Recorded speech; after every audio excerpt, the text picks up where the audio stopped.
세계 기상천외한 문화 탑 10. 수많은 인종과 나라가 함께 살아가는 지구촌. 사는 사람도 살아가는 방식도 모두 제각각인데요. 장례식을 치른 시신을 꺼내 뼈를 바르고 성인식으로 생식기를 없애는 기상천외한 문화를 가진 곳들이 있습니다. 세계의 독특한 문화 탑 10입니다. 탑 1. 무덤을 다시 파는 베트남. 베트남 일부 지역에는 독특한 방식의 장례를 치른다고 합니다. 그 방법이 무엇이냐 하면 시신의 땅속을 잘 묻은 후 3년에서 5년이 지나면 무덤을 파헤쳐 다시 시신을 꺼내는 것인데요. 시신이 다 썩은 후 백골 상태가 되었을 때 다시 장례를 치르기 위함이라고 합니다. 백골을 잘 모아 작은 관에 정성스레 싸서 다시 묻어주거나 혹은 장남, 장녀의 집으로 가져가 집에서 모시는데요. 문제는 3년에서 5년 후 시신을 다시 꺼냈을 때 시체가 완전히 썩지 않다면 장남이나 장녀가 나서서 이 시신의 뼈를 직접 발라내야 하는 것입니다. 베트남에서 장남, 장녀로 살아가려면 엄청난 담력과 튼튼한 비위를 가지고 있어야겠네요. 탑 2. 콜라병 모양의 관. 눈물이 줄을 이루는 일반 장례식과는 다르게 가나에서는 고인을 축복하는 마음으로 떠나보내기 때문에 춤을 추고 노래를 부르는 게 일반적인데요. 관 또한 유쾌하기 그지없습니다. 관이라고 하면 네모 반듯한 모양을 떠올리기 마련이지만 가나에서는 여러분이 상상하든 세상 모든 것을 관으로 만들 수 있습니다.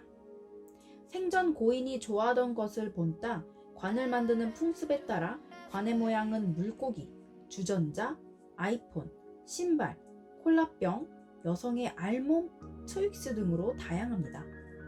또 고인의 작업을 나타내는 상징물을 본따 만들기도 하는데요. 목수의 경우에는 거대한 망치 모양, 기사였던 경우에는 버스 모양으로 말이죠. 죽음이란 고생을 끝내고 좋은 곳으로 가는 여정이라고 믿고 있기 때문에 가능한 일이라고 합니다. 탑 3. 오물을 뒤집어 쓴 신부. 우리나라에서는 첫날 밤에 힘을 잘 쓸 수 있게 신랑의 발바닥을 때리고 함을 사고 팔 때도 신랑에게 갖은 고생을 시키기도 합니다. 반면 스코틀랜드에서는 신랑이 아닌 신부가 고초를 겪는다고 하는데요. 스코틀랜드에서 결혼을 앞둔 신부를 알고 있다면 더러운 오물을 던져주세요. 썩은 계란, 썩은 우유, 아니면 초콜릿같이 검고 끈적거리는 무언가도 괜찮습니다. 그럼 신부는 오물을 뒤집어 쓴 채로 온 마을을 돌아다닐 겁니다. 결혼 전 이렇게 곤욕을 겪음으로써 결혼 후 어떠한 어려움이 닥쳐도 잘 견뎌내고 이겨내라는 의미의 풍습이 있기 때문이죠. 굳이 오물을 뒤집어 써야 할까 싶기도 하지만 사랑하는 사람과의 결혼을 앞뒀는데 이 정도의 역경쯤이야 기쁜 마음으로 견딜 수 있지 않을까요? 탑 4. 늑대 이빨 성인식. 국가가 정한 일정 나이가 되면 자신을 책임질 수 있음을 인정받고 진정한 성인이 되었음을 축하하는 성인식. 우리나라에서는 보통 향수나 장미꽃을 주는 것이 일반적입니다. 하지만 인도네시아에서는 성인식 때 상어나 늑대처럼 뾰족한 이빨을 일부러 만드는 부족이 있습니다. 바로 사게오니족과 엔타와이족인데요. 먼저 사게오니족은 성인이 되면 끌과 정을 이용해 이를 깎고 갈아서 날카롭게 만듭니다. 특별한 마취 과정 없이 이루어지기 때문에 과정이 고통스러운데요. 이러한 전통이 만들어진 이유는 고대의 식이 문화가 있었기 때문입니다. 인간의 이가 애초에 반듯한 데에는 그러한 이유가 있을 텐데 말이죠. 이빨을 가는 또 하나의 인도네시아 부족, 민타와이족은 12세가 되면 성인으로 인정받는데요. 이들은 성인식의 방법으로 온몸에 문신을 새겨넣고 마치 상어처럼 치아를 날카롭게 가공한다고 합니다. 그 이유는 크게 두 가지가 있는데 첫 번째는 멘타와이족은 진정으로 자신의 몸에 만족하지 않으면 영원히 빠져나가 죽는다고 여겨 그들이 생각하는 절대적인 미의 기준인 뾰족한 치아를 가짐으로써 자기 자신을 진심으로 사랑할 수 있게 하기 위함이고, 또 다른 이유는 사오게니족과 같이 식인 문화가 있었기 때문입니다. 적에게 공포감을 주기 위해 치아를 가공하던 것이 전통이 되어 현재까지 이어진 것이죠. 이 부족의 치아 가공은 뜨거운 바나나를 입에 물고 있다가 치아가 얼얼해지면 돌이나 쇠로 치아를 쳐서 깎아내는 방식으로 진행됩니다. 물론 의사가 집도하는 것도 아니고 마을의 어른이 해주는 것이기 때문에 통증도 통증이지만 발음장애, 신경장애 등의 여러 부작용이 생긴다고 합니다. 탑5 검은 치아의 미인. 세상에는 별의별 유행이 다 돌기 마련이죠. 과거 일본에서도 굉장히 독특한 화장법이 유행했는데요. 그것은 바로 치아를 검게 칠하는 것입니다. 당시 화장법을 보다 세세히 알아보자면 얼굴은 A4 용지처럼 새하얗게 칠하고 눈썹과 눈가 그리고 입술은 아주 빨갛게 칠합니다. 그리고 활용정점인 치아는 검게 칠하는 거죠.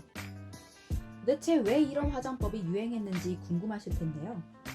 옛 일본에서는 입이 작은 여자가 미인으로 여겨졌고 그 때문에 미인으로 보이기 위해 입이 작아 보일 수 있는 방법을 찾은 것이죠.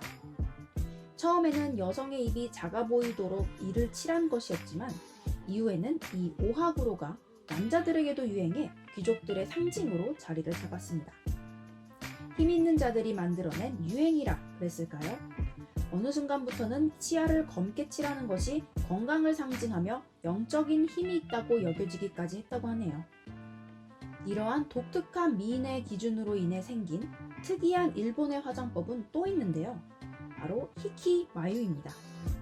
이 히키마유는 눈썹을 밀고 그 민자리의 한참 위, 그러니까 이마의 중간쯤을 검게 칠하는 화장법입니다. 이마의 중간에 눈썹이 위치한 것처럼 보이게 하는 이 화장법은 이마를 좁아 보이게 하는 효과가 있습니다. 그러니까 일본의 과거 미인상은 하얀 피부, 작은 입술, 좁은 이마를 가진 사람인 거죠. 우리의 기준과는 조금 다르죠. 탑6 남녀 7세 부동석. 우리나라에 남녀가 7세가 되면 함께 앉지 않는다는 말이 있죠. 오스트레일리아의 위쪽에 위치한 파푸아 뉴기니의 삼비안 부족도 이 말을 따르고 지키고 있습니다. 우리나라와 차이가 있다면 삼비안 부족은 단순히 남녀가 유별함을 강조하는 정도가 아닌 남자아이가 7살이 되는 순간부터 여성과 접촉을 10년간 금지한다는 점입니다. 또한 성인이 되면 마을 노인들의 정액을 모아 마시게 한다고 하는데요. 10년간의 금욕으로 결혼 후 금술이 좋아질 것 같지만 오히려 성인이 된 이후에도 여성에게 큰 관심을 갖지 않아 현재 삼비안 부족은 거의 남아있지 않다고 합니다. 대신 동성 커플이 굉장히 많다고 하네요. 조상님들의 지혜가 통하지 않을 때도 있는 거죠. 탑7 속궁합 먼저 보는 부족. 결혼을 앞두고 점집에 가서 결혼 상대와 여러 합을 점치는 분들 많이들 계실 겁니다. 그 중에서도 속궁합은 부부 사이에 무시할 수 없는 중요한 부분이죠. 캄보디아에 있는 크롱 부족은 적어도 속궁합이 맞지 않을 걱정은 할 필요가 없습니다. 그 이유는 딸이 결혼 정년기가 되면 부모가 딸을 위해 개인 오두막을 지어주는데 그 이후 오두막에 혼자 지내는 여성에게 마을 모든 총각들이 아무 때나 찾아와서 그녀와 잠자리를 가지기 때문입니다. 다소 충격적이죠? 여기서 또 특이한 점은 모든 총각과 관계를 가진 후 여성이 가장 좋았던 남성을 골라 결혼한다는 점입니다. 여성 중심적인 것 같으면서도 여성의 인권이 보장받지 못하는 것 같은 참 미묘한 풍습이죠. 탑8 버진 헌터. 혼전순결에 대해 어떻게 생각하시나요? 여기 혼전순결을 수치로 여기는 것이 있습니다. 그것은 바로 우리가 잘 아는 휴양지인 괌인데요.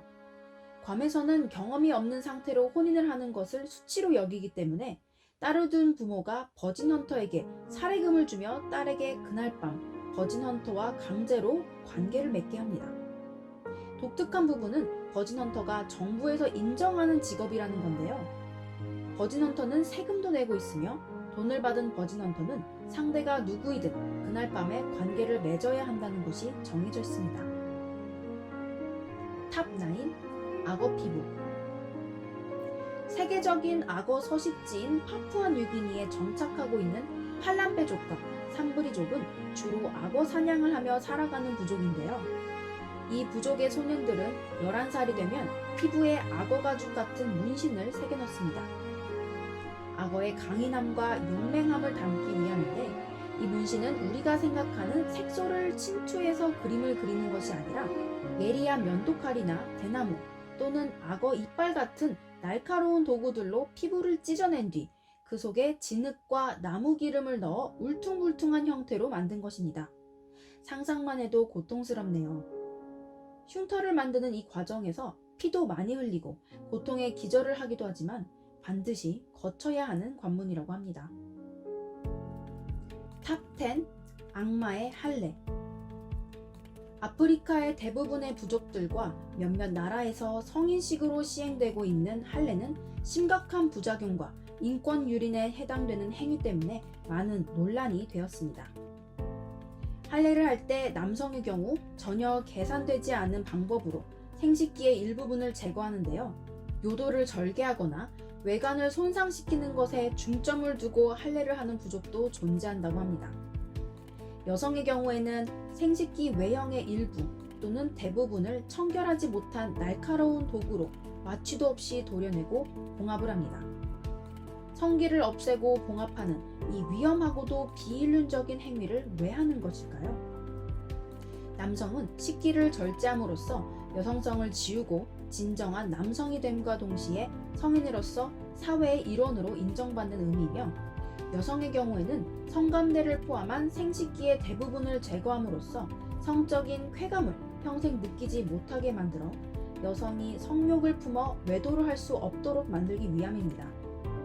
일부 지역에서는 할례를 하지 않은 여성은 결혼조차 할 수 없으며 순결하지 못하고 문란한 여자로 낙인 찍히기 때문에 아이의 부모가 반대해도 마을 주민들이 강제적으로 납치를 해 할례를 시키는 경우도 하다합니다.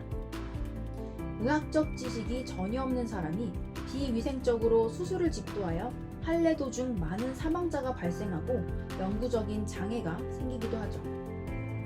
이에 유엔 인권위에서는 전통이라는 이름 아래 벌어지고 있는 할례라는 폭력을 근절하기 위해서 매년 2월 6일을 여성 할례 철폐의 날로 정하고 많은 여성들을 할례로부터 구해내고 있습니다. 전통을 지켜내는 보존도 중요하지만 악습을 근절시키는 진보는 더욱 중요합니다. 규칙은 고통받기 위함이 아닌 함께 더불어 살기 위해 만든 약속이라는 것을 잊지 말아야겠습니다. 세계의 독특한 문화는 여기까지입니다.